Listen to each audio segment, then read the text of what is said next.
Dober dan, to je N1 studio. Ta mesec bo minilo leto dni od parlamentarnih volitev, na katerih je premočno slavilo Gibanje Svoboda in nato s Socialnimi demokrati in Levico sestavilo vlado. Da bodo delali drugače, je napovedal zmagovalec teh volitev, zdaj premier Robert Golob. Kaj je torej po letu dni drugače? Ta teden razburja zelo visoka podražitev dopolnilnega zdravstvenega zavarovanja, ki ga tudi tokratna levosredinska koalicija želi ukiniti, a kdaj in kako? Novi zakon o RTV še vedno ne velja, zdaj izločitev ustavnega sodnika iz postopka odločanja na ustavnem sodišču predlagata že kar državni zbor in vlada. Časovnice za reforme se medtem zamikajo, vladi in vodilni stranki podpora pada. Spoštovani gostje, prav lepo pozdravljeni, z nami so vodje vseh poslanskih skupin, vseh parlamentarnih strank, gospod Borut Sajovic, Svoboda, gospa Jelka Godec, SDS, Matej Tašner Vatovec, Levica, Janez Cigler Kralj, Nova Slovenija, lep pozdrav gostom v studiu in z nami je prek povezave na Ravnah na Koroškem tudi vodja poslanske skupine SD, Jani Prednik. Dober dan. Dober dan. Začenjava pa midva, gospod Sajovic. Novica ta teden, ki je zagotovo najbolj razburila državljane, kar 30% podražitev dopolnilnega zdravstvenega zavarovanja pri Generaliju, Triglav in Vzajemna naj bi sledila v kratkem, 10 evrov na mesec več. Torej, državljani kar ne morejo verjeti in to ob slabši dostopnosti zdravstva. Svobodni sindikati pravijo, napoved dviga je absurdna, nesprejemljiva, dajte že enkrat to ukiniti. Torej, gospod Sajovic, se je časovnica zdaj za ukinitev dopolnilnega zavarovanja zdaj spet premaknila, tokrat nazaj? Kdaj ga boste ukinili in kako? Strinjam se s tem, kar ste v uvodu povedali in delim ogorčenje državljank in državljanov, da je ena od zasebnih zavarovalnic storila tak cenoven skok, je enostavno nedopustno, nesprejemljivo. Lahko bi dodal še kakšen pridevnik, pa mogoče tudi vprašanje. Inflacija je nekajkrat nižja od dviga cen. Potem še vprašanje, kaj so storili sredstvi, ki so jim v 2 covidnih letih ostala. Državljanke in državljani smo plačevali v zavarovalniško blagajno, storitev pa ni bilo. Slišati je, da so bili seveda ostanki sredstev, ki so se razdelila potem med dobičke in pa rezerve, resna težava, ampak k vsebini. Mi smo ukinitev dopolnilnega zdravstvenega zavarovanja obljubili, jo bomo tudi izvedli. Kaj prej? V drugem delu zdravstvene reforme. Predvsem se je pa treba pogovoriti in pa dogovoriti, kam in kako bomo ob izzivih, ki jih v zdravstvu in na dolgotrajni oskrbi imamo, seveda te sredstva ustrezno prerazporedili, predvsem pa znižali, tako da bodo dobički služili ljudem, ne pa zavarovalnicam. Torej niste zdaj še nazaj premaknili to časovnico za ukinitev. Ostaja 1.1.2025. Nobena časovnica se ne spreminja čez noč. Gre za velika, pomembna sredstva, več kot pol milijarde evrov. Ne nazadnje pa poglejte, tudi najbrž vsi mi, ki smo v studiu, smo dopolnilno zavarovani. Dopolnilno zavarovanje pomeni neko pogodbo, dogovor med zavarovancem in zavarovalnico z nekim ad hoc političnim sklepom. Tega ni možno ne ukiniti, ne preoblikovati. Ampak minister... In zato se rabi leto časa in minister je bil včeraj zelo jasen, odločitev bomo sprejeli v letu 2024 in jo s 1.1.2025 izvedli. Je pa minister Bešič Loredan prav danes k sebi na sestanek povabil vse 3 zavarovalnice, ki ponujajo dopolnilno zdravstveno zavarovanje. Kaj lahko na tem sestanku doseže? Ali v vladajoči Svobodi računate, da si bodo premislili ali kako? Treba je dobiti podatke in pa argumente iz obeh strani, zakaj do podražitev prihaja, predvsem pa zakaj tak nedopusten, nesprejemljiv skok. Cenimo in spoštujemo, da se je obseg storitev povečal za 12%. To je za državljanke in državljane dobro, za vseh ostalih razlogov pa enostavno opravičila niso na mestu. Gospod Vatovec, vi v Levici ste se poglobili v letna poročila zavarovalniškega sektorja, pravite, dvig premij ni upravičen, slovenski zdravstveni sistem bi imel vsako leto 45 milijonov več, če bi bili obratovalni stroški pri dopolnilnem zdravstvenem zavarovanju enaki kot pri obveznem. Ali zdaj zaradi te podražitve zahtevate ukinitev prej, ali ste zadovoljni z ministrovo obljubo, da bo to v paketu s krovnim zakonom zdravstvene reforme 1.1.2025? Dejstvo je, da trenutna ureditev pomeni tudi ponikanje sredstev, ki bi lahko ostala v javni zdravstveni blagajni. Razlika nastaja in je precej pomembna. Zavod za zdravstveno zavarovanje porabi za tako imenovane manipulativne stroške oziroma za stroške obratovanja 1,8% vseh prihodkov, medtem ko zasebne zavarovalnice do 10%. In tu govorimo potem o tej razliki, ki bi v vseh teh letih, odkar poznamo dopolnilno zavarovanje, lahko v javni zdravstveni blagajni imeli skoraj 3/4 milijarde evrov. Tako da ja, mislim, da je ta napoved, ki je bila včeraj sprovedena strani Generalija, lahko spodbudila morda, da to debato pohitrimo, ampak že zdaj je bila časovnica tako nastavljena, da se bomo že v tem mesecu začeli pogovarjati na delovni skupini za zdravstvo v Državnem zboru znotraj koalicije o možnih rešitvah za ukinitev dopolnilnega zdravstvenega zavarovanja. Mislim pa, da je ta neupravičen dvig, ki se je zgodil včeraj, oziroma napoved tega dviga, ki mu bodo verjetno sledile tudi ostale zavarovalnice, kar bo pokazalo, da nimamo konkurenčnega trga, ampak precej homogen oligopol. Nas bo to spodbudilo k temu, da resno zagrizemo to zadevo, ker kot rečeno, dopolnilno zdravstveno zavarovanje je prikrito obvezno in izrazito nepravičen in asocialen davek, če mu temu tako rečemo, ker bolj prizadene tiste, ki imajo nižje prihodke. Tako da to je treba rešiti zato, da razbremenimo ljudi, to smo jim dolžni, in predvsem, da okrepimo javno zdravstveno blagajno. Gospod Prednik, kaj pa SD, kdaj pričakujete ukinitev in kako naj se to izvede? Če vprašam kar direktno, kje boste dobili noter teh več kot 600 milijonov, ki jih zdaj z dopolnilnim zavarovanjem zberejo 3 zavarovalnice?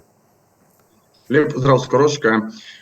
Ja, tu v bistvu na vsebinski ravni kaj dosti temu, kar sta povedala oba koalicijska partnerja, tudi Socialni demokrati, nimamo dodati. Lahko povem samo to, da ta dvig ni samo neupravičen, ampak je po našem mnenju tudi na nek način izkoriščevalski.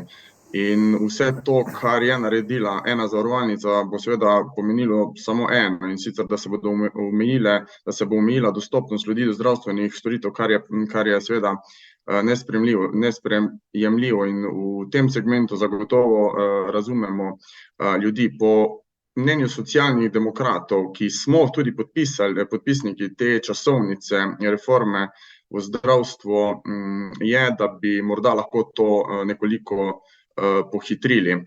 In še to ukinitev oziroma preoblikovanje dopolnilnega zdravstvenega zavarovanja pride v tej reformi proti koncu, vendar vseeno bi bilo na tem mestu verjetno smiselno opraviti znotraj koalicije, znotraj vlade pogovor, da to pohitrimo, kajti tudi mi pričakujemo, da bodo tudi ostale zavarovalnice temu sledile in seveda tudi preostalim zavarovancem omejile dostopnost do teh zdravstvenih storitev. Tako da po našem mnenju bi morala biti v tem trenutku to prioriteta vlade. Ja, na vprašanje, kako dobiti noter teh 600 milijonov, še nimamo odgovora. Gospa Godec, v vladah SDS se o ukinitvi dopolnilnega zavarovanja ni govorilo. Vi ste se 3 leta nazaj, ko je Državni zbor glasoval o predlogu ukinitve, spraševali, kaj bo bolje za bolnika, če bo ta zakon sprejet. Glasovali ste proti. Ste proti ukinitvi tudi danes? Glejte, najprej rečem tole. Obvezno dopolnilno zavarovanje je zelo enostavno ukiniti. Samo en člen v zakonu o zdravstvenem varstvu, zdravstvenem zavarovanju se napiše, da se vse storitve krijejo iz obveznega zdravstvenega zavarovanja. To bi seveda lahko vsi hitro naredili. Problem je teh 600 milijonov. Kje bodo to dobili? Zato tudi so nastavili časovnico malo dlje. Je pa zanimivo, da vsak teden, ko pride nov problem, se njihova časovnica spremeni in se ukvarjajo z novim problemom. Tako da jaz verjamem, da se bojo tudi zdaj z dopolnilnim ukvarjali. Kar se pa tiče v Slovenski demokratski stranki dopolnilnega zavarovanja, Je pa res, da je treba narediti razmislek in mi nismo za ukinitev, ampak za preoblikovanje zdravstvenega zavarovanja, da pač res za tisto storitev oziroma tisto, kar plačaš, te storitve tudi dobiš. Danes pač ugotavljamo, da vseh teh plačilih, ki jih imamo, mislim, da zdaj so dopolnilna zavarovanja, ne vem, več kot 470 evrov letno, no, če gledam, ne. Na koncu pa se v bistvu čakalne dobe zdaj spet podaljšujejo, naddopustna čakalna doba je povečanje število bolnikov in v bistvu res pri nas v Sloveniji nimamo proste izbire zdravnika, tako da so tu stvari, ki treba premisliti. Torej, preoblikovanje in ne ukinitev.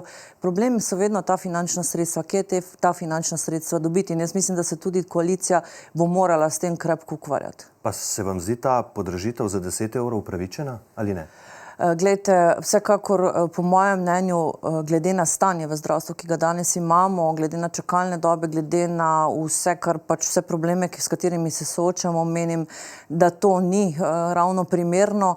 Je pa pojmljivo zato, ker je ministrstvo pravkar, dan pred to napovedjo objavilo spremembo zakona o zdravstveni zavarovalnici in to nekako, bom rekla, pa ne bi špekulirala, je malo vendarle povezano. Ja, do tega pridemo še v nadaljevanju. Gospod Cigler Kralj, ali vi menite, da je takšna podražitev upravičena? Je ohranitev dopolnilnega zavarovanja, kot je trenutno, še smiselna?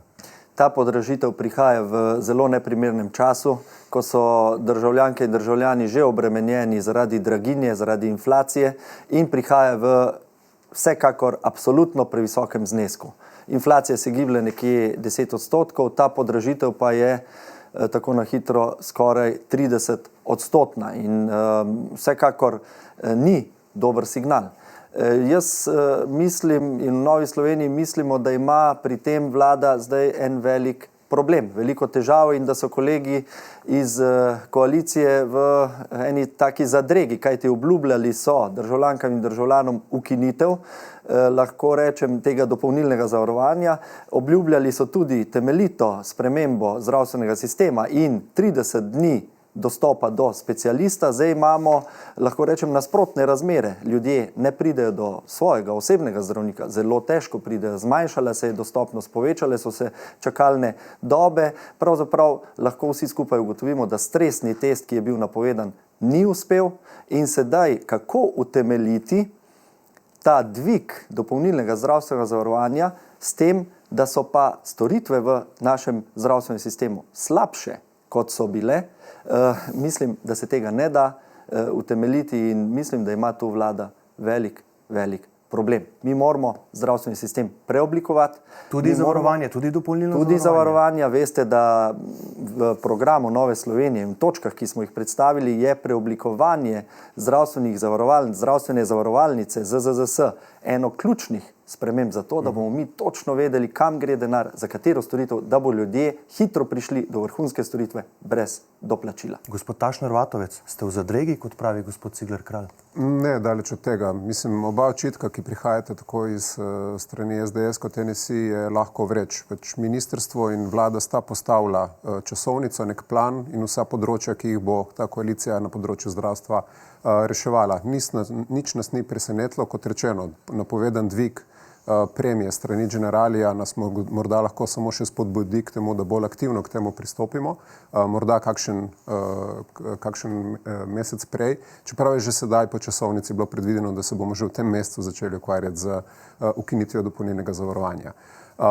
Čeprav smo mi bili tudi kritični do interventnega zakona o zdravstvu, je pa nekaj dobrega prinesel. Pokazal je tisto, kar je sicer tudi minister na začetku napovedoval, da bojo številke in sredstva, odvisno kam bojo šla, pokazale, kakšna so razmerja med delom v javnih zavodih in pri zasebnikih ali pa koncesionarjih in mislim, da so včerajšnji podatki in tudi to, kar so bile izjave recimo direktorja UKC, pokazali na to, da je ta veliko nesorazmerje, ki se je zgodilo, tudi dokazuje, zakaj bi tak sistem, kot ga recimo predlagajo v Novi Sloveniji, pomenil dodatno razkrajevanje javnega zdravstvenega sistema. Profitabilne storitve bodo opravljali zasebniki, ker se jim bo to splačalo, medtem ko bodo javne bolnice, kot se je izrazil dr. Brecelj, postale hiralnice. Mislim, da tega ne smemo dovoliti in to je tudi cilj te koalicije. Odkimavate, gospa Godec? Ja, odkrimavam zaradi ene same zadeve, ker so bile včeraj tisti podatki v Tarči zavajajoči. Namreč v javni bolnišnici zdravnik ne dela samo ambulante, ampak dela tudi z hospitaliziranimi bolniki. In primerjati, koliko dela v ambulanti, z primerjavo, koliko dela nekdo pri koncesionarju, ni relevantno. Zato, ker moraš upoštevati, da zdravnik še enkrat v javni bolnišnici dela v ambulanti in z bolniki, ki so hospitalizirani. Zato ne more toliko upravljati ambulanti in tisti, ki hodijo v bolnišnice, v ambulanto, vedo, da dostikrat čakajo zdravnika, ker je na oddelku. Samo zato sem odkimavala in tu je bilo včeraj kar zavajanje. Ni bil tudi takšen odziv. Torej, treba upoštevati to, da pač v javnem zavodu dela še na oddelkih. No, toliko sem. Gospod Cigler Kralj. V Novi Sloveniji se zavzemamo za vsem dostopno javno zdravstvo. Dejstvo je, da če nekaj deluje v Nemčiji ali pa v Švici, na Nizozemskem, bi gotovo, če se vsaj približamo temu sistemu in vključimo vse zdravstvene izvajalce v to javno mrežo, bi se stvari izboljšale. A vi potem podpirate ta predlog zdravniške zbornice, da bi vsak zdravnik postal kot nekakšen zasebnik sam zase, če tako rečem? To smo predstavili v sklopu našega predloga zdravstvene reforme tudi zdravstveni zbornici in v tem se popolnoma pokrivamo in strinjamo.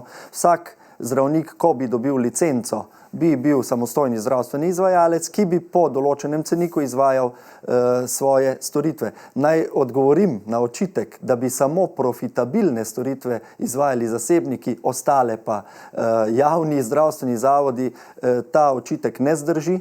Že zdaj vemo, da so številne storitve, operacije, posegi veliko dražji v terciarnih bolnišnicah, kot je UKC Maribor ali UKC Ljubljana, saj s tem, v bistvu, ko plačamo storitev, nekako doplačamo še vse izobraževanje in tako naprej. Zakaj bi te moral vedno, recimo, koliko operirati profesor, univerzitetni profesor, če pa lahko to en zdravstveni izvajalec naredi bolj racionalno, hitreje in tako naprej. Vzpostavlja se bo samo normalna konkurenca in normalno stanje v dobro bolnikov, da bojo hitro prišli do najboljše storitve brez doplačil. Gospod Sajovic. Koalicijska zaveza, da bomo stanje v slovenskem zdravstvu nadgradili v dobro pacientk in pacientov, je jasna. Za njo stoji 53 podpisov. V velikem delu zgodbe smo usklajeni in preprosto Slovenija si zasluži korak naprej. Poglejte, kako se odkrivajo tudi nepravilnosti, korupcijski primeri, neustrezne nabave in še kaj. To so zgodbe, ki prej niso bile tako javne, zdaj pa so in bodo seveda pomagale k dobrim, k boljšim rešitvam. Kar se pa zavarovalnic tiče, pa z tega mesta poziv, tudi prošnja k odgovornemu ravnanju v dobro zavarovancev. Jaz ne vem, gospod Sajovic, katerega planeta pa ste vi.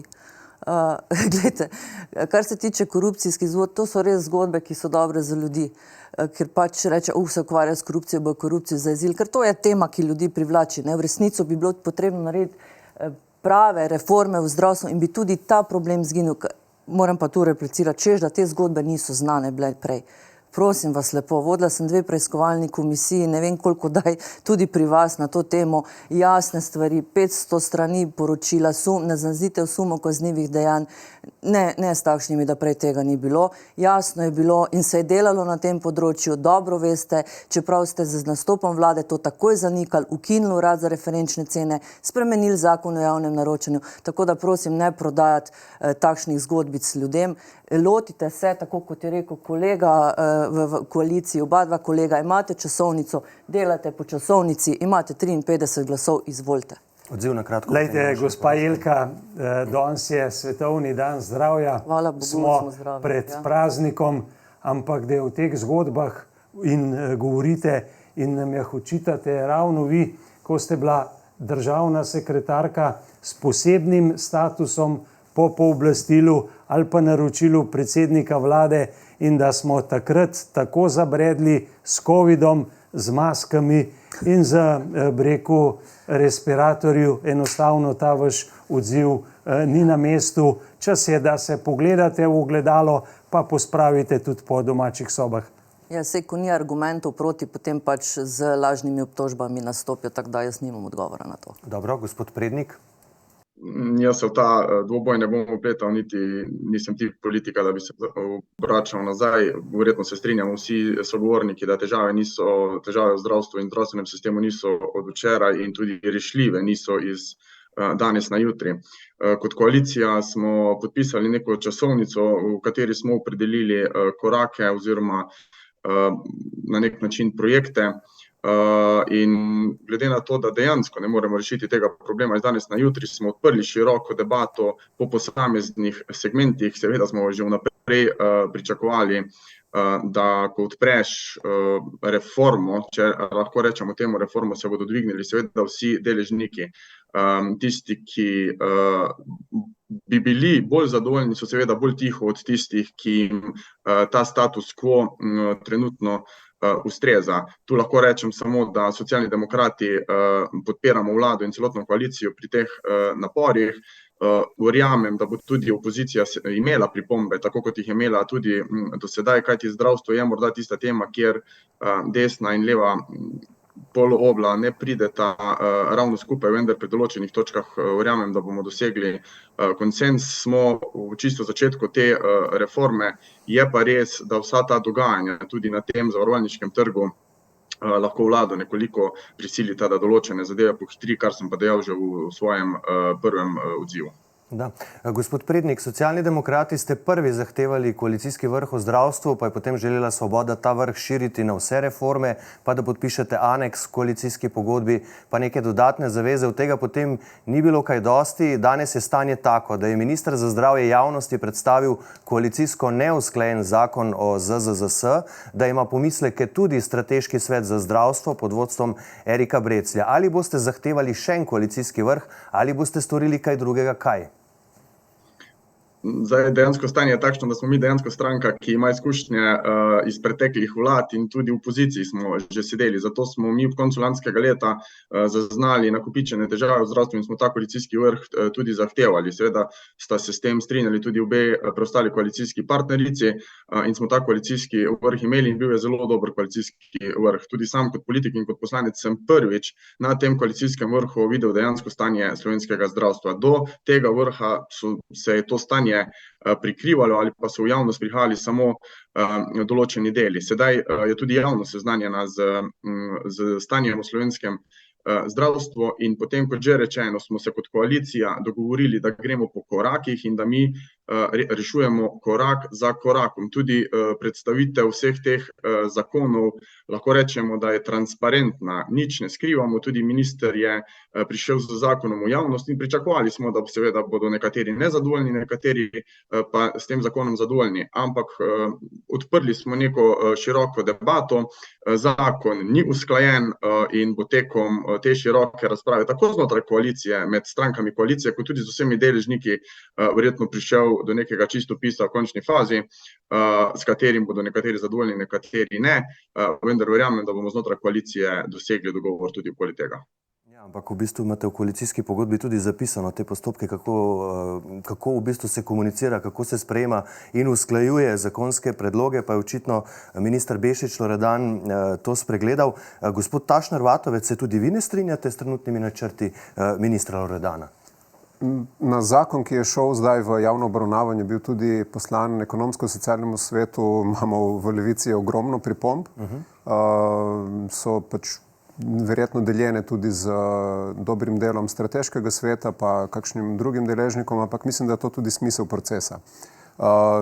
Ko omenjate protokol o delovanju koalicije in tako naprej, to je vse v redu za, bom rekel, običajne primere, ampak tle pri zdravstveni reformi se je šlo res širše in se v bistvu ta protokol namerno ne upošteva, zato ker gre za preveliko in prepomembno zadevo, da bi se do črke natančno držali časovnic, ki so tam določene. V tem primeru bi recimo koalicija morala biti seznanjena en dan prej z takšnimi predlogi in potem že v usklajevanje. Trenutno proces teče zelo široko, komentarje na zakonodajo daje tako Strateški svet, delovna skupina koalicije za zdravstvo v Državnem zboru in ostali deležniki, tako da iz tega vidika kot jaz razumem, bodo zbrani vsi te komentarji in potem bomo odtekli še en krog. Cilj je ta, da pridemo do nekega konsenza, ki bo pripeljal do zakona, ki ne bo prekomerno seveda posegel v sam Zavod za zdravstveno zavarovanje, ampak predvsem omogočil to, da bo predvsem iz upravljavskega vidika deloval boljše in da lahko potem nadaljujemo tudi istočasno z ostalimi koraki zdravstvene reforme. Gospa Godec, ali vi vidite ta predlog zakona o ZZZS, ki vladi in ministru za zdravje daje več pristojnosti pri upravljanju zdravstvene blagajne kot poskus politizacije? Glejte, zdaj zakon je pač prišel v javno obravnavo dan, dva nazaj in jaz moram reči, da se še popolno se nisem poglobila, videla pa sem tudi že ta povišanje pristojnosti. Ne vem, zakaj si minister jemlje toliko pristojnosti v teh zadevah, to mi ni jasno, bom pa pač v obrazložitvi zakona in te videla, kakšne so stvari, me pa moram reči, vseeno malo, se bodo rekli, kaj vas ima v opoziciji to zaskrbeti, ampak vendarle skrbi, glede na to, da je zdravstvena reforma oziroma sprememba zdravstvenih zakonov pomembna tema in da koalicija ni tukaj, vsaj v nekih osnovah, kolikor jaz slišim, pač, da je veliko pripomb usklajena, predno gre ta zakon ven, se mi zdi nenavadno. Pravim, te pristojnosti moramo pogledati, če torej točno kakšne so in zakaj so takšne pristojnosti. Nisem pa nekako pristaš, da si ministrstvo jemlje preveč tega na sebe. Gospod Cigler Kralj? Ja, mi tudi pregledujemo ta zakon. Zdaj pustimo to, da je vlada potrebovala skoraj 1 leto, da je dala v javno razpravo prvi reformni zakon. To je odločno prepozno in prepočasi, ampak okej, zdaj smo na tem. V Novi Sloveniji nam je ključno, da se ta ostalina socialističnega samoupravnega sistema, to pomeni 45-članska skupščina, odpravi, zmanjša in da se upravljanje Zavoda za zdravstveno zavarovanje in s tem pomembnih 4,5 milijarde evra za naše zdravstvo spravi na en normalen, lahko rečemo, menedžerski princip. In vsekakor, če gledamo čist prvi odziv naših strokovnjakov, našega strokovnega tima v stranki je bil, da bi lahko ta zakon šel v pravo smer. Sam pazite, od te koalicije smo že slišali nekaj predlogov, ki so šli na začetku morda v pravo smer, ampak so se potem na koncu, ko niso našli političnega soglasja znotraj koalicije, popolnoma sfižili. In tu v Novi Sloveniji žal ne moremo zaupati, dokler ne bo končna rešitev v parlamentu, ko bomo o njej odločali. Torej, drugače pa naša smer je, da se ta 45-članska skupščina, kjer nihče ne prevzema odgovornosti za nič, preoblikuje v eno sodobno organizacijo, kjer bo vsak vedel, kaj je njegova odgovornost in kaj so njegove naloge. Ta predlog predvideva zmanjšanje te skupščine, to se v bistvu kar vsi strinjate, da je 45-članska skupščina.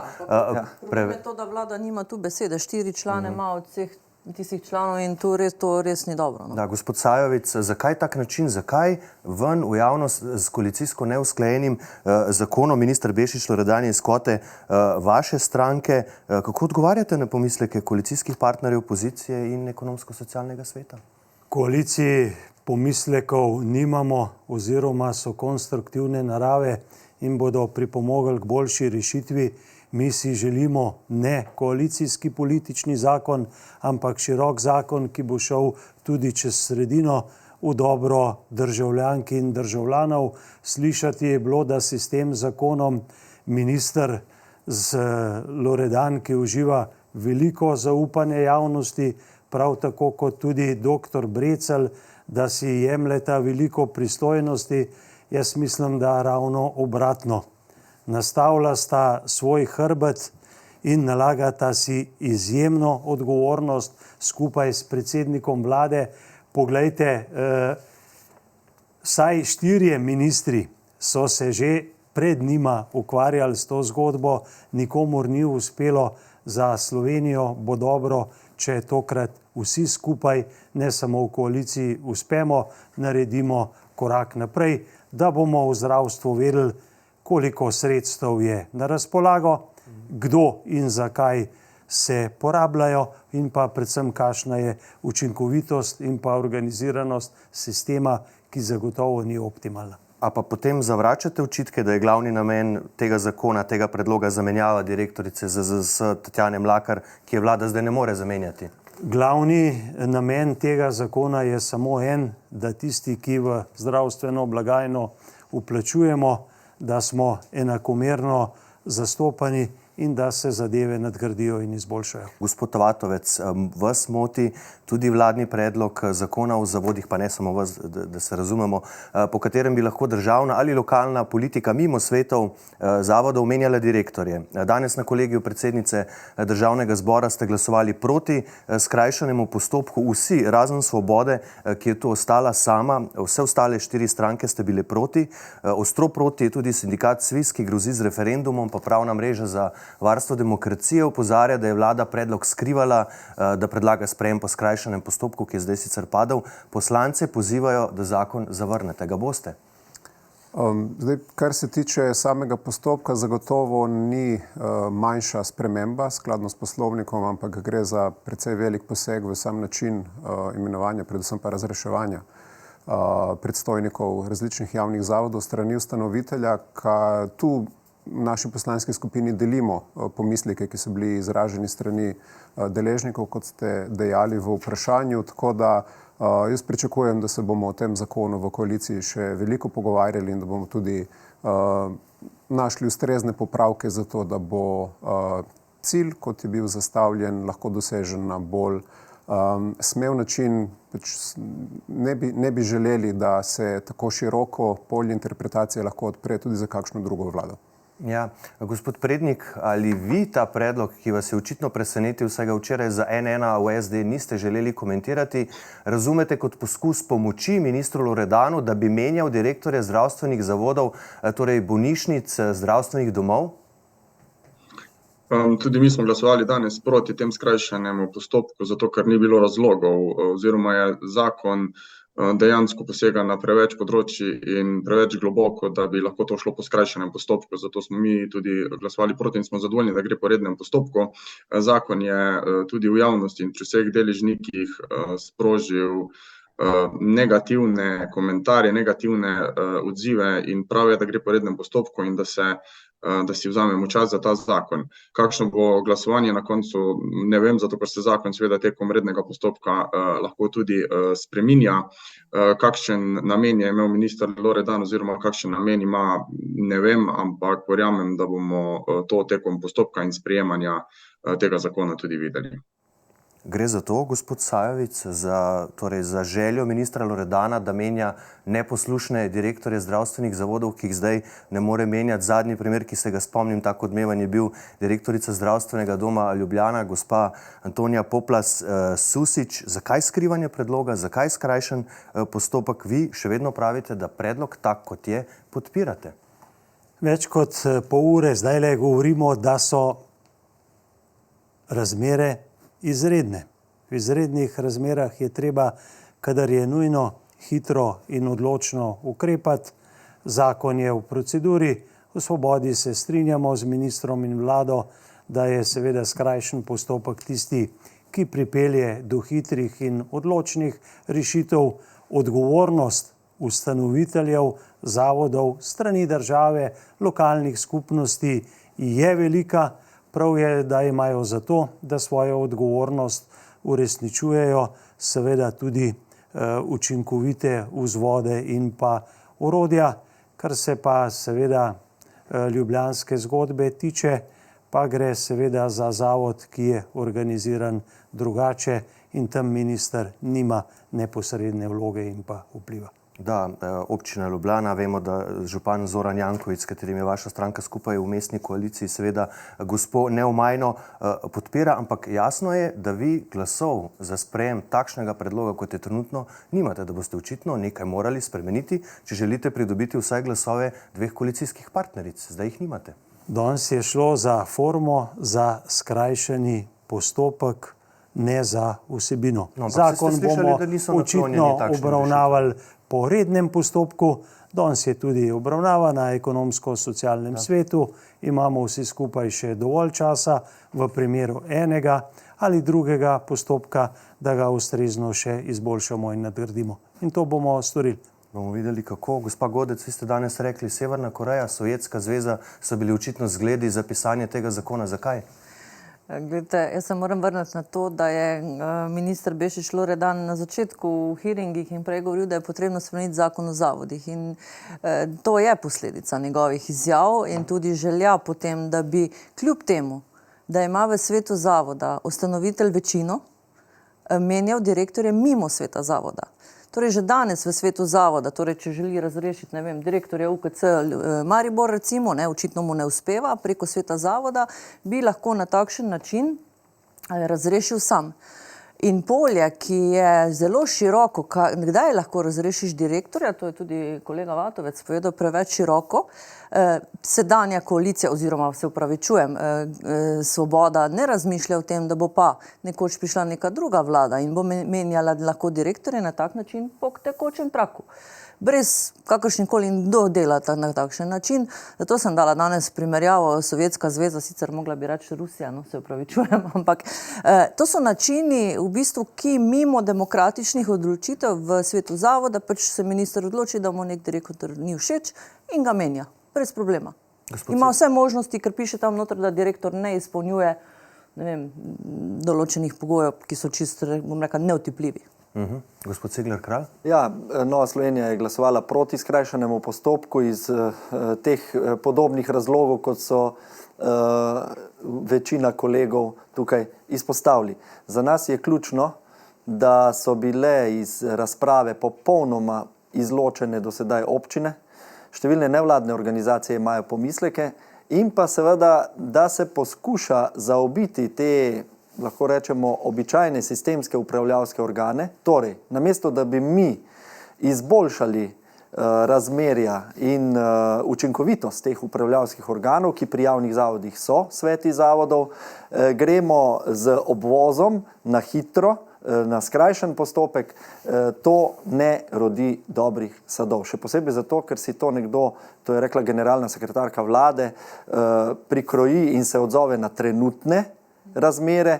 Ko bi bile pa razmere recimo politično morda obratne, bi bil pa to problem. In v Novi Sloveniji takega skrajšanega postopka ne moremo podpreti in je dobro, da bo šel po rednem postopku, ker smo pač s kolegi bili proti.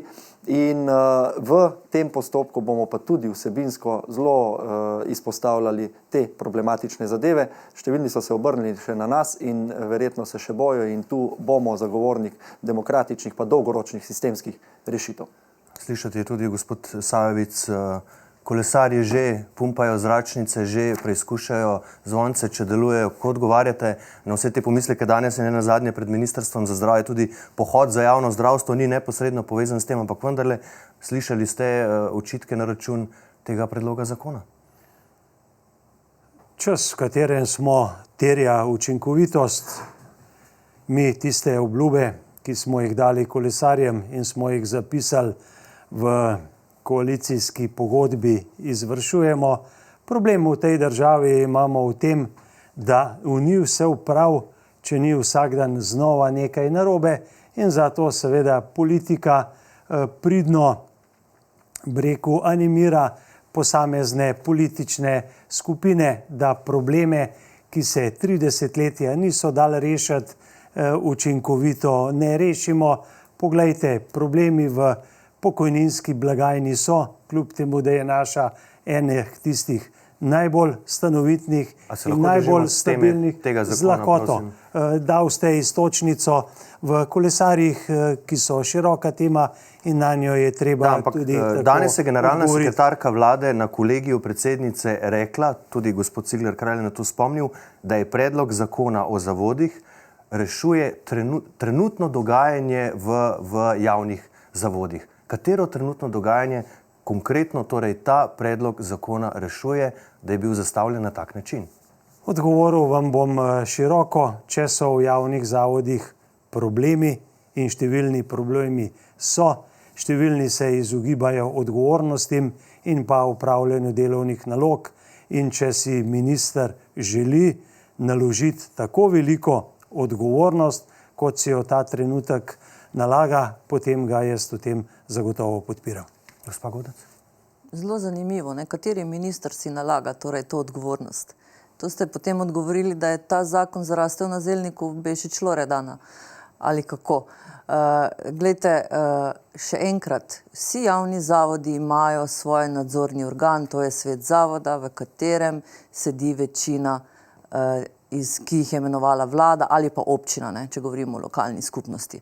Torej, odzivanje na trenutno situacijo, kot je bilo rečeno, je pa zelo, še enkrat, pove vse v bistvu, kar se s tem zakonom želi doseči.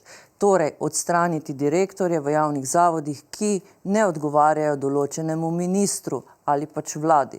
Ali je to bolnišnica Maribor oziroma UKC Maribor ali Novo mesto ali Celje ali RTV ali mogoče... Čeprav RTV ima svoj zakon, lex specialis. Okay, ja, drži, se upravičujem. Ali pa kakšni, tudi konec koncev v osnovni šoli, srednji šoli, gimnaziji. Torej, ko se bo minister odločil, da mu nek direktor ne odgovarja, bo ga pač lepo odslovil. Zakaj šole imajo sicer svoj zakon, ne? Ja, ampak gledajte, zakon o zavodih je krovni zakon, ne? In potem lahko sledi tudi popravek ZOFI-ja in tak naprej. Torej, koga moti, katerega ministra bi prosila za odgovor, glede na to, da so izredno stanje, imamo, ste prej dejali? Jaz moram reči, da vas črnogled razmislek enostavno nadgrajuje vaše pretekle prakse in dejanja, ko smo v četrtek zvečer zvedeli, kakšni bodo ukrepi za v petek zjutraj. Mi smo pa s tem zakonom tudi javnost obvestili. Zakon je presojen na ekonomsko-socialnem svetu in ga je možno tekom razprave tudi nadgraditi. In to je za ta trenutek zadost. In zaenkrat nima podpore nikogar drugega razen Svobode. To je pomembno povedati. Gospod Vatovec, če bi tak zakon predlagala prejšnja vlada Janeza Janše, kakšna bi bila vaša reakcija? Kar smo poudarjali tudi ob volitvah, glede na to, da je kmalu obletnica, je bilo to, da se bo nazaj vzpostavilo, če ne drugo, vsaj nek minimum spoštovanja vladavine prava.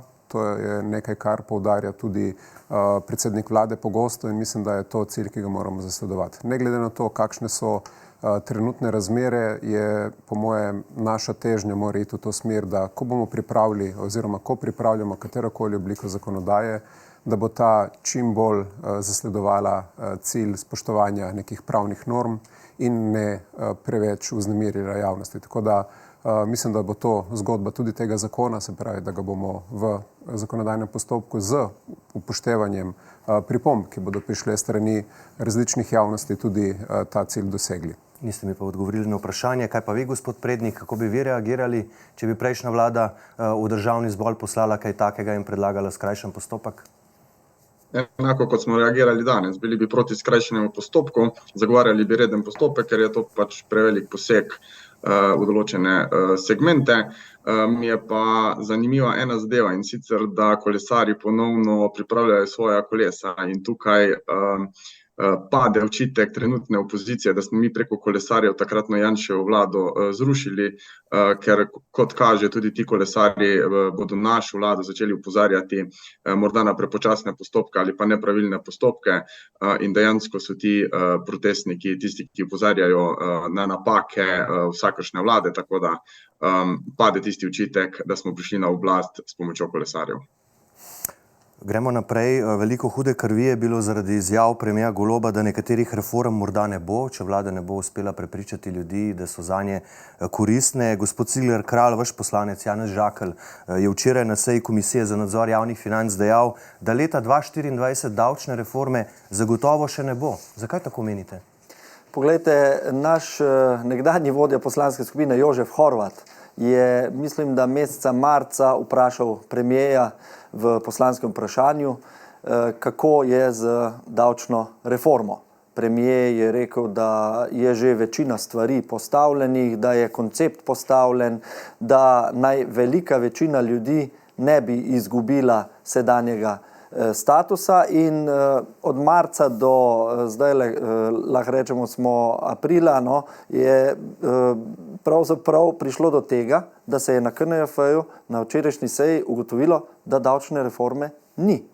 Koalicijski poslanci in poslanke so v bistvu tistih nekaj ur, kolikor je seja bila, predvsem dokazovali, da davčne reforme še nimamo, da ko bo, jo bo javnost izvedela in da koncept ni znan. Mi smo želeli samo videti te načrte, te obrise, zato ker nas pač v Novi Sloveniji skrbi, tako kot kmete, tako kot številne podjetnike, obrtnike, veste, koliko se jih obrača na nas, kaj bojo storili, ker se jim bo, tega se bojijo, davčno breme povišalo. Tudi fizične osebe. Nehala naj bi se rast dohodninske splošne olajšave in to pomeni, da ljudem ne bo ostalo več, kot smo si mi predstavljali v žepu, ampak manj. In ljudje v teh težkih časih pravzaprav ne potrebujejo takih signalov in zato smo v Novi Sloveniji želeli na KNF-ju razčistiti, kaj je s tem. Ugotovili smo, da davčne reforme ni, tako je bilo rečeno pred kamerami, to si jaz ne izmišljujem in žal ugotavljamo, tako kot sem prej rekel, da leto 2023, napovedovano kot leto reform, bo žal leto časovnic. Upajmo v dobro državljanov, da ne bo tako s celim mandatom. Gospod Vatovec? Ja, to, kar počne, oziroma predvsem, kar se je zgodilo včeraj na KNF-ju, predvsem v bistvu spodbujanje tega strahu pri državljankah in državljanih. V koaliciji smo imeli koalicijski vrh, kjer je Ministrstvo za finance predstavilo, kakšno je finančno stanje države, kakšni so trenutni davčni zajemi in kakšne so možne rešitve, ker kot vsi ugotavljate, že če nič ne naredimo, se bodo stroški javnih blagajn višali. Pač enostavno zaradi tega, ker smo dolgoživa družba zaradi različnih zunanjih dejavnikov. Tako da tisto, kar je pa po mojem ključno sporočilo, ki je prišlo iz tega vrha, je to, da nihče ne bo na slabšem, da pa bo v bistvu davčno breme bolj pravično porazdeljeno. Tako da to, kar govori kolega Cigler Kralj, da bojo ljudje imeli manj v žepu in tako naprej, ne drži, je pa res, da je prezgodaj. To ne pomeni, da davčne reforme ne bo, ampak da bo pripravljena na tak način, da bo najbolj ustrezna, da bo zagotovila seveda dodatne vire v državne blagajne, zato da financiramo tisto, kar trenutna družba potrebuje, tisto, kar je pomembno za ljudi. Na podlagi česa vi trdite, gospod Cigler Kralj, da bojo ljudje v žepih imeli manj, če pravite, da vlada še nima nič? Že z prvo namero, torej novelo zakona o dohodnini, so v bistvu ustavili našo davčno reformo, po kateri bi leta 2025 bila dohodninska olajšava, splošna olajšava na 7.000 in poglejte, to bi pomenilo veliko razliko v tem, koliko nekomu, ki je dela, ki je zaposlen, samozaposlen ali pa ima podjetje, koliko bi mu ostalo od tega, kar proizvede. In naša logika je enostavna in marsikje na zahodu ali severu od nas dobro deluje. Torej, več ostane ljudem, ki delajo, ljudje to potrošijo, gospodarstvo se vrti, vsi smo bolj zadovoljni. Očitno ta vlada potrebuje denar oziroma ima načrte drugačne, čim več pobrati ljudem in potem bi radi oni odločali skozi takšne razpise, kot je zdaj 10-milijonski razpis za nevladne organizacije za spodbujanje aktivnega državljanstva. Pa nič nimam proti, ampak to je eno od odplačil kolesarjem ali pa kolesariatu, o katerem je prej kolega Tašner Vatovec govoril. Gospod Tašner Vatovec? Nikakor. Še enkrat, govorim o družbenih potrebah, govorim o dolgotrajni skrbi, govorim o tem, kako bo država zagotavljala pokojnine, zdravstveno skrbo in tako naprej. Ne o 10-milijonskih razpisih, ampak govorimo o polmilijardnih zneskih javnih blagajn, ki so pomembna in verjetno ključni temelj socialne stabilnosti za naše državljanke in državljane. Trenutni davčni sistem je potrebno popraviti, o tem se v koaliciji strinjamo, tudi samo dohodnino. Kar je prinašal predlog prejšnje vlade, bi zanemaril en pomemben dejavnik in to je to, da z višanjem stopnje splošne olajšave bi se tudi manjšala sredstva v integralnem proračunu. Kar se v tem trenutku država ne da ne more privoščiti, ne sme privoščiti, če želimo zagotavljati vse osnovne družbene potrebe.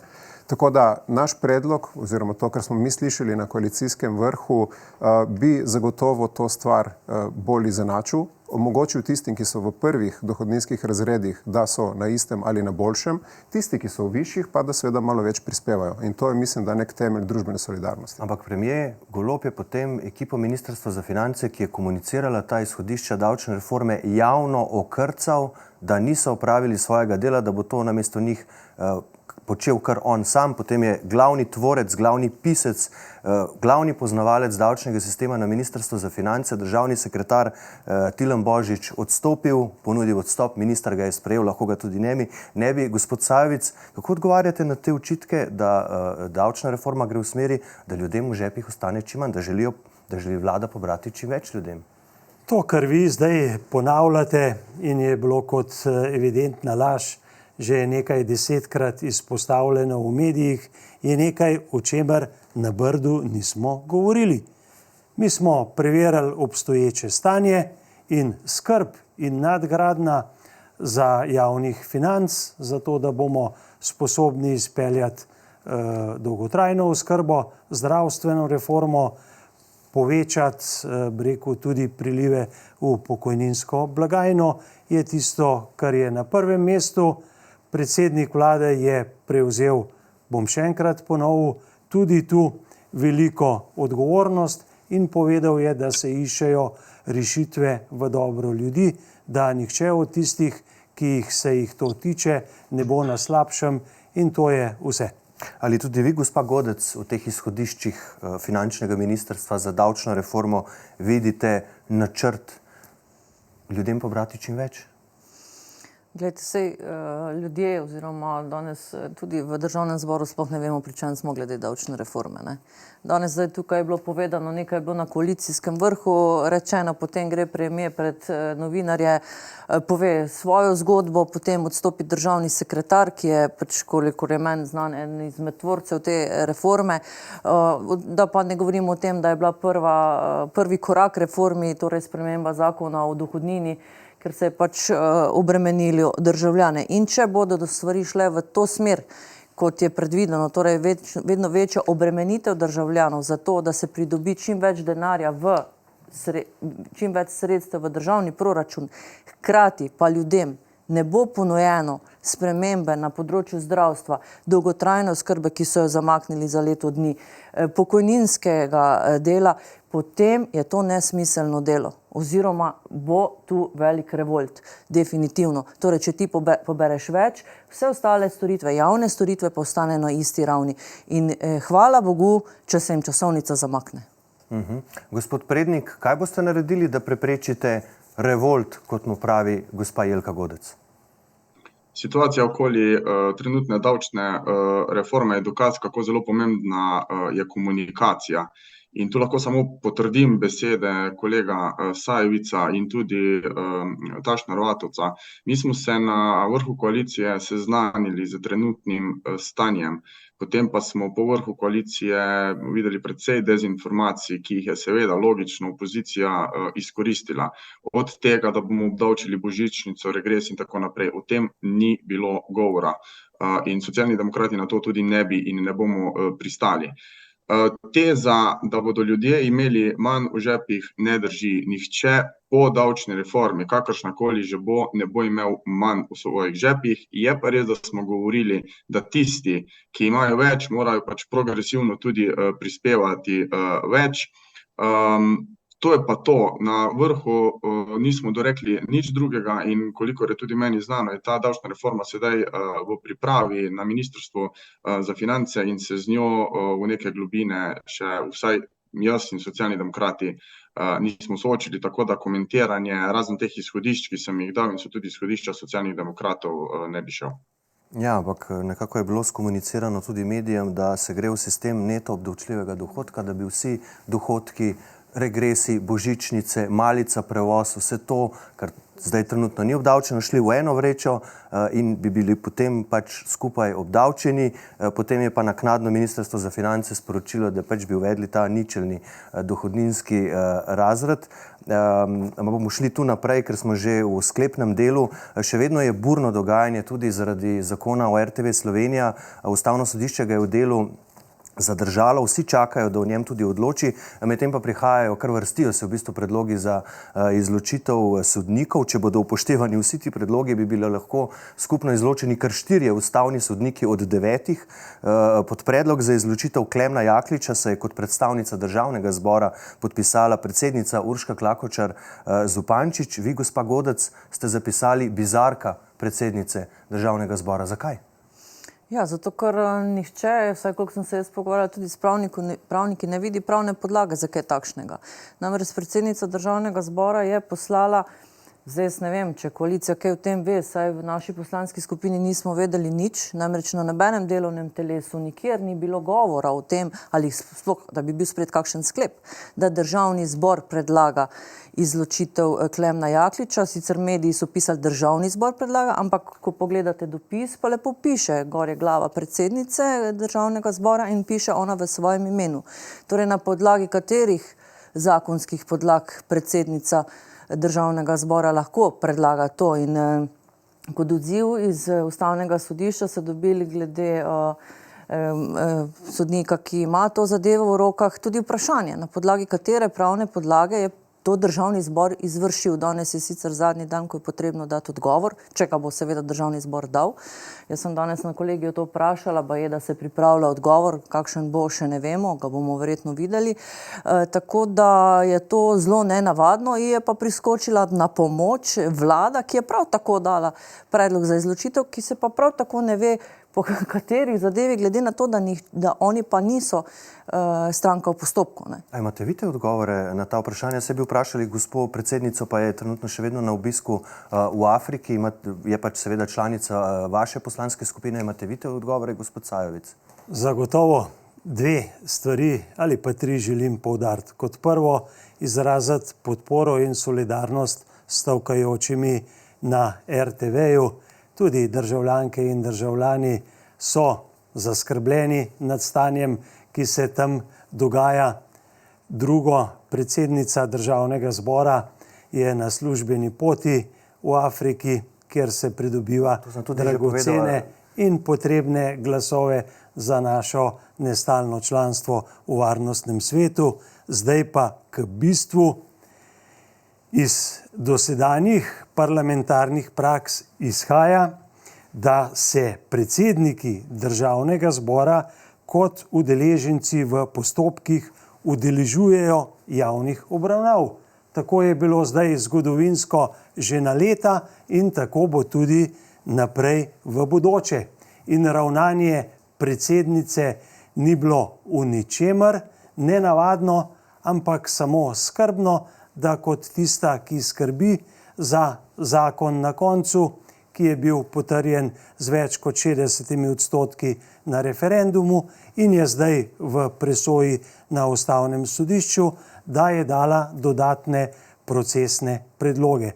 Mislim pa, da pravna stroka že pritrjuje njeni potezi, da je bila na mestu, bolj je pa mogoče nenavadno neko vprašanje, ki smo ga dobili z druge strani, za katerega se pa stroka tiče, da bi ga tisti, ki so ga postavili kot odgovor nanj, morali tudi sami poznati.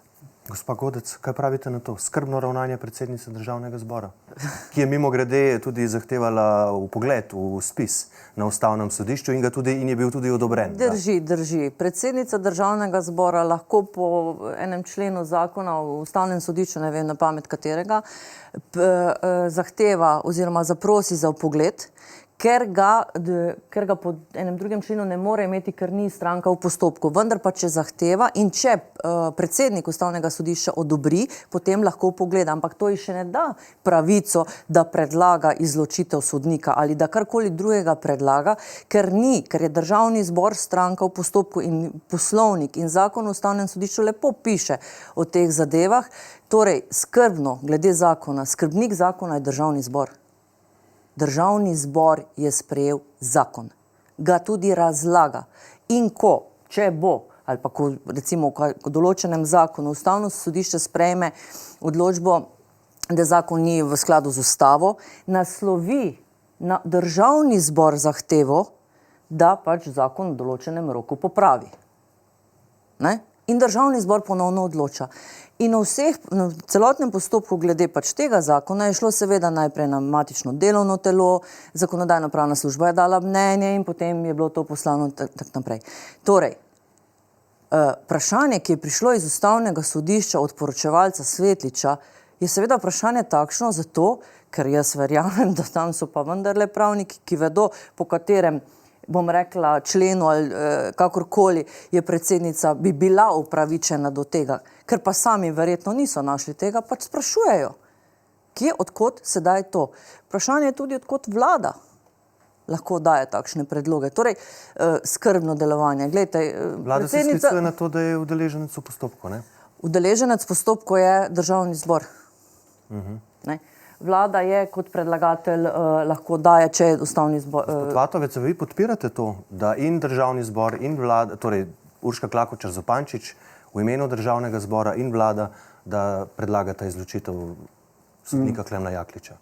Če se pogovarjamo konkretno o konkretnem sodniku, mislim, da je upravičeno in tudi na nek način v javnem interesu. Gospod Jaklič je, pustimo ob strani to, da vemo, da je velik navijač stranke SDS, ki je tudi pred sodiščem mahal z zastavicami. Janez Janša razglasil za enega največje osebnosti sodobne zgodovine. Ja. Ampak je tudi recimo v zadnjih tednih na določenih medijskih postajah razglašal, kako bo pravzaprav odločil v tem postopku. Tako da iz tega vidika je vsekakor...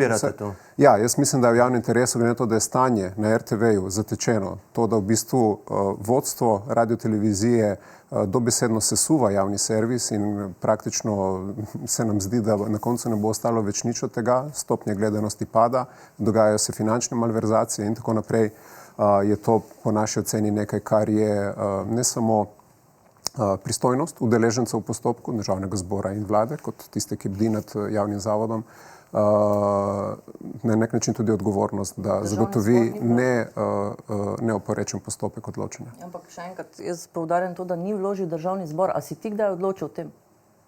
To je predsednica Državnega zbora naredila samovoljno.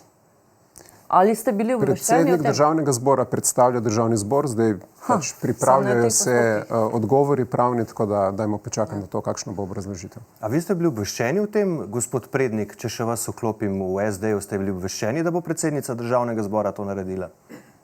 Ne, to sem sam, pa tudi mi smo to izvedeli iz medijev. Zdaj, je bilo to prav ali ne, bodo povedali tisti, ki se s tem ukvarjajo. Se pa vsebinsko jaz absolutno strinjam z gospodom Vatovcem, ki je dejal, da bi bilo smiselno, da se gospod Jaklič sam izloči, zato ker je pri določenih propagandnih zadevah tudi sodeloval, tako da če bi to ustavni sodnik naredil sam, niti ne bilo potrebno to predlagati ali predsednici Državnega zbora ali pa vladi. Jaz samo upam, da se saga okoli RTV-ja čim prej zaključi, tudi upam, da bo ustavno sodišče čim prej odločilo, kakorkoli že bo odločilo, ker je verjetno to v interesu tudi ne samo nas politikov, ampak tudi gledalk in gledalcev. Tako da jaz upam, da bo ustavno sodišče čim prej v tej zadevi odločilo in tudi odločilo. Gospod Cigler Kralj, kaj pa vaše mnenje o tej potezi predsednice Državnega zbora, tudi o potezi vlade ne nazadnje? To je še ena velika zadrega sedanje koalicije.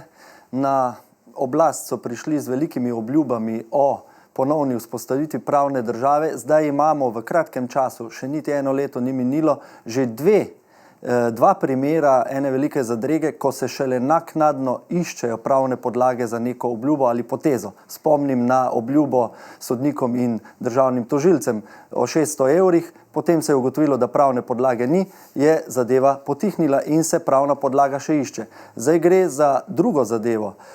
Ko se išče pravna podlaga in odgovor ustavnemu sodišču na podlagi katerega člena, katerega zakona predsednica Državnega zbora, ki je samo prva med 90 poslankami in poslanci, zahteva izločitev enega od ustavnih sodnikov. To je problematično zato, ker ne vem, velika večina ljudi ve, da ko ti napišeš eno tako zahtevo, moraš že sam noter navesti pravno podlago. In to je velika, lahko rečem, strokovna in procesna napaka služb predsednice Državnega zbora. Sicer pa menimo v Novi Sloveniji, da je trenutno to velik in neprimeren politični pritisk na delo ustavnega sodišča. Vi torej ne podpirate nobene izločitve, nobenega od sodnikov? Dobro, ustavni sodnik Rok Čeferin se je že prej izločil, še 3 predlogi so na mizi, gospod Accetto, gospa Kogovšek Šalamon in gospod Jakliča. Podpirate kakšnega od teh predlogov? Dokončam stavek. Dobro. Torej, Tu gre za velik politični pritisk na delo Ustavnega sodišča. Mi menimo, da je to neprimerno, zakon je na Ustavnem sodišču, Ustavno sodišče potrebuje zdaj mir, da o tem zakonu in o njegovi skladnosti z Ustavo presodi. Ne bom se izrekal o posameznih imenih, če je vse izvedeno v skladu z zakonom in s postopki, potem ali pa če kak sodnik ali sodnica sam spozna, da bi lahko bil pristranski in se izloči, tu težko komentiram, ampak pustimo Ustavnemu sodišču, da o tem čim hitreje in čim bolj kvalitetno odloči. Dobro, zaključujemo, gospod Vatovec. Ja, kot rečeno, jaz mislim, da ne gre za pritisk na Ustavno sodišče. Ta pritisk se je začel z določenimi, ta vrtiljak se je začel z določenimi predhodnimi predlogi. Dejstvo je, da si vsi skupaj želimo, da bi RTV lahko normalno začela ponovno funkcionirati. Mislim, da je stališče številnih stavkajočih na javnemu zavodu zelo jasno. Temu je pritrdilo tudi ljudstvo na referendumu in dejansko lahko rečemo, da je trenutno ta institucija ugrabljena strani ene točno določene politične opcije in to ni v korist nikomur, razen tistim, ki to počnejo. Tako da za to, da se prekine to nasilje, mislim, da je prav, se strinjam, da se Ustavno sodišče v miru odloča. Je pa res, da če so kakšni dvomi glede pristranskosti, da je pa tudi to treba odpraviti. Gospa Godec, te očitki, da je v rokah ene točno določene politične opcije, ne skriva koalicija, da s tem mislijo, predvsem na vas tudi ni nobena skrivnost, da so določeni ključni kadri na RTV Slovenija prišli skoraj direktno iz vlade, prejšnje vlade SDS. Vaše zaključne misli o tem? Glejte, nikogar ni motilo, ne vem, koliko desetletij vladavine določene politične opcije na RTV-ju. Zdaj moteče, ker je mogoče malo več iz druge, bolj rekla, politične opcije oziroma se vzpostavljajo neki normalni tudi TV Dnevnik, Odmevi in tako naprej. To je pa zdaj moteče, ne. Kar se tiče Ustavnega sodišča, gledajte, če je, tako kot je bilo rečeno, na Ustavnem sodišču, da so ustavni sodniki, ki odločajo neki zadevi, ne glede na to, katero je, in da čutijo, da bi prišlo do konflikta interesov, da se sami izločijo. Res je, da imajo predlagatelji oziroma stranke postopku tudi možnosti tega, torej, da dajo predlog za izločitev. Torej, mora biti vse na pravni podlagi. To, kar pa se danes dogaja, je redni pritisk na ustavne sodnike in res bi bilo potrebno ustaviti konje, ampak če gledate pritiski, so prišli celo tako daleč, da je prišla komisarka iz Evropske komisije se pogovarjati na Ustavno sodišče, pa z Ministrstvom za kulturo in tako naprej. Torej, o tem, češ dajte mir oziroma pustimo Ustavno sodišče, o tem se mora vprašati vladajoča klika trenutno. Gospod Sajovic? Pri zakonu o RTV gre najprej podporo državljankam in državljanov, ki si želijo objektiven pa zanimiv javni servis. To je eno, kot drugo gre za podporo zaposlenim. In torej ne pritiske? Poglejte, pritiski niso pritiski, če gre za legitimen proceduralni predlog. In samo to je bilo strani predsednice in tudi nihče ji ne osporava te pravice, da seveda pogleda v spis. Že samo to je povedalo vse. Zgodbo je treba čim prej razrešiti, da pa seveda o tem zakonu govorijo tisti, ki so predlagali referendum in potem, ko se je zanj odločilo 62% naših državljank in državljanov, ne razumejo tega sporočila, je pa res zaskrbljujoče. Dobro, gospod Prednik, zaključili bomo z vami. Je treba res ustaviti konje, kot smo slišali iz opozicijske strani? Zdaj, kar se RTV-ja tiče kadrovske zamenjave, same po sebi seveda niso problem, če le te pomenijo boljšo kvaliteto programa in tudi višjo gledanost. Pri RTV-ju pa vidimo ravno obratno. Nižja gledanost, kar je seveda posledica tega, da je tudi program slabši. Jaz mislim, da bi v politiki generalno morali vsi ustaviti nekoliko konje, malo znižati napetost, ne glede na to, ali gre za koalicijo in opozicijo, ker samo na ta način bomo vsi lahko bolj zbrano in bolj trezno odločali v prihodnjih zadevah. Bomo pa videli, kaj se bo zgodilo. Imamo vsi tule že kar nekaj izkušenj s slovensko politiko in določena pričakovanja. Najbrž za danes pa, spoštovani gostje, najprej hvala lepa vam, gospod Jani Prednik, za oglašanje zraven na Koroškem in lepo zdrav tja. Hvala in pozdrav Ljubljano. Hvala pa tudi vam, spoštovani gostje, gospod Janez Cigler Kralj, gospod Matej Tašner Vatovec, gospa Jelka Godec in gospod Borut Sajovic, da ste bili naši gostje. Hvala. Hvala pa tudi vam za vašo pozornost. Seveda vse aktualno dogajanje, kako se bodo stvari, o katerih smo danes govorili, razvijale naprej, bomo sproti poročali na n1info.si, iz studija pa le še lep pozdrav in nasvidenje.